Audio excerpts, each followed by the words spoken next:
Lorsque les gens ont appris que dans l'une des propositions, il est question de voir ces prérogatives être attribuées au ministre, ils se sont dit, ben, qu'est-ce qui se passe? Est-ce qu'on ne veut pas arracher ce pouvoir-là au président de la République? Voilà pourquoi certains ont dit que cette proposition était anticonstitutionnelle. Lorsque l'on va dans l'autre proposition portant organisation et fonctionnement du Conseil supérieur de la magistrature, lorsque les gens se rendent compte qu'on veut faire du ministre un membre de ce conseil, lui donnant pouvoir de siéger, lorsque les gens constatent qu'il y a création d'un organe, ce qu'on appelle le collège des procureurs, les gens se sont mis à réfléchir, à se dire, ben non, est-ce vraiment de bonne foi que toutes ces propositions sont faites, ou de mauvaise foi on voudrait amener les magistrats à dépendre du ministre.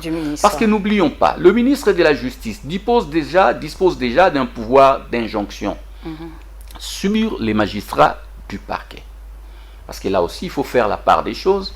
Quand on parle du pouvoir judiciaire, il s'agit des magistrats du siège, des juges.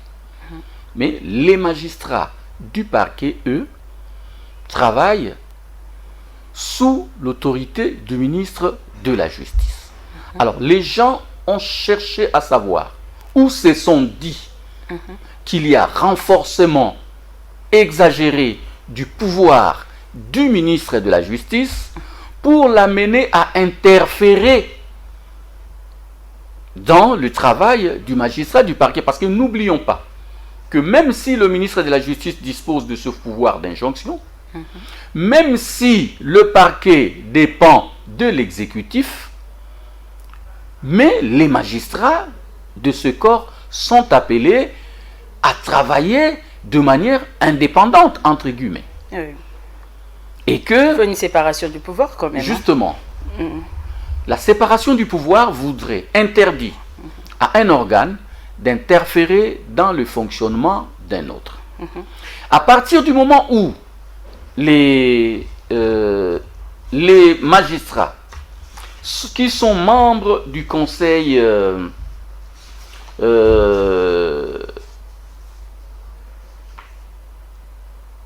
supérieur de la magistrature, les gens se sont posé la question de savoir quel intérêt y a-t-il à donner au ministre autant de pouvoir au sein du Conseil supérieur de la magistrature. Donc, de ce fait, le temps est devenu suspect. Suspect, oui. C'est ça le vrai problème qui se pose. Là, ils se sont dit, mais non, il y a à l'Assemblée nationale beaucoup de propositions et de projets qui n'ont jamais été examinés. À l'Assemblée nationale, il y a donc beaucoup d'arriérés législatifs d'ailleurs. Urgent? En fait, il n'y a pas à parler en termes d'urgence. Il faut dire tout simplement que le contexte a fait que les gens puissent soupçonner. Voilà pourquoi tout au début, j'ai dit qu'il faut organiser la communication.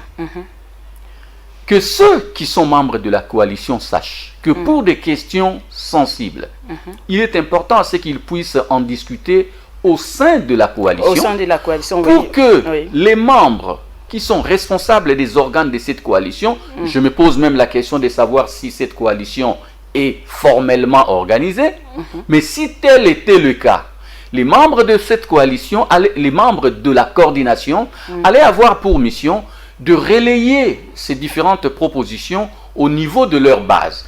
Par base, j'entends les membres du gouvernement, les députés au Parlement et les responsables au niveau des organes dirigeants des partis politiques. De manière à ce que les intelligences développées au niveau des membres du gouvernement, au niveau des députés, puis au lieu de mettre les autres devant un fait, et voilà, être facilement relayées au niveau de la base.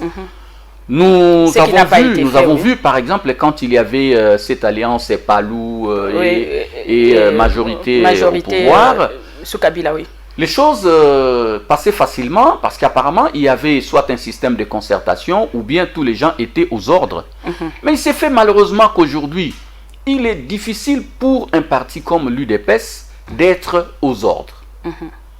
Parce que l'UDPS est en même temps au pouvoir et à l'opposition. Oui, mais c'est tout à fait normal. Quand les gens disent que l'UDPS... Les militants de l'UDPS sont un peu intolérants. Non, ils ne sont pas intolérants, madame. Vous savez, il faut toujours avoir des gardiens du temple.